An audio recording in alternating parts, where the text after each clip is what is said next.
Hi అండి, welcome to మన ఇంటి వంటలు. పన్నీర్ పచ్చి బఠానీ కర్రీ తయారు చేసే విధానం. ముందుగా ఈ పన్నీర్ని ముక్కలుగా కట్ చేసుకొని కడిగి పక్కన పెట్టుకోవాలి.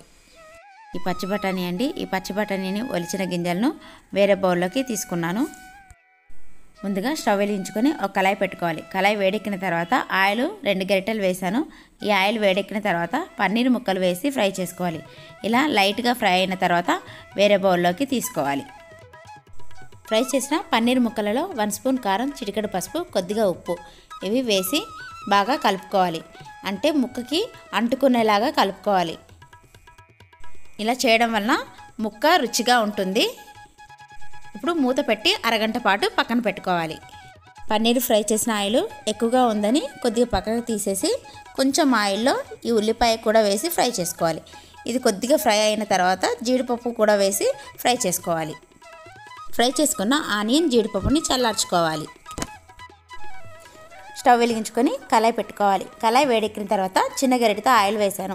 ఈ ఆయిల్ కూడా వేడెక్కిన తర్వాత 2 లవంగాలు, 2 యాలకులు, సన్నగా తరిగిన ఉల్లిపాయ ముక్కలు, 2 మీడియం సైజు ఉల్లిపాయలు తీసుకున్నాను. అలాగే పచ్చిమిరపకాయలు కూడా వేసాను. ఈ ఉల్లిపాయని మగ్గనివ్వాలి.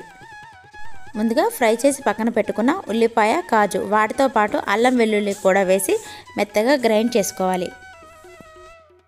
ఉల్లిపాయ ముక్కలు మగ్గిపోయాయి. ఇప్పుడు పచ్చి బఠానీ వేసి కలుపుకోవాలి. ఇందులో చిటికెడు పసుపు, టేస్ట్కి తగినంత ఉప్పు, అలాగే 1/2 చెంచా కారం వేసి కలుపుకోవాలి.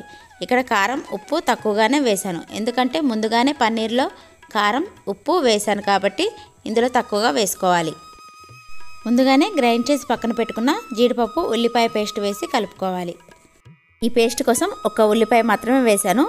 చిన్న చిన్న ముక్కలుగా మాత్రం 2 ఉల్లిపాయలు వేశాను. మూత పెట్టుకొని 3-4 నిమిషాల పాటు మగ్గనివ్వాలి. మిక్సీ జార్లో మిగిలిపోయిన పేస్ట్లో వాటర్ వేసాను. అలాగే చిన్న గ్లాసుడు వాటర్ కూడా వేసి కలుపుకోవాలి.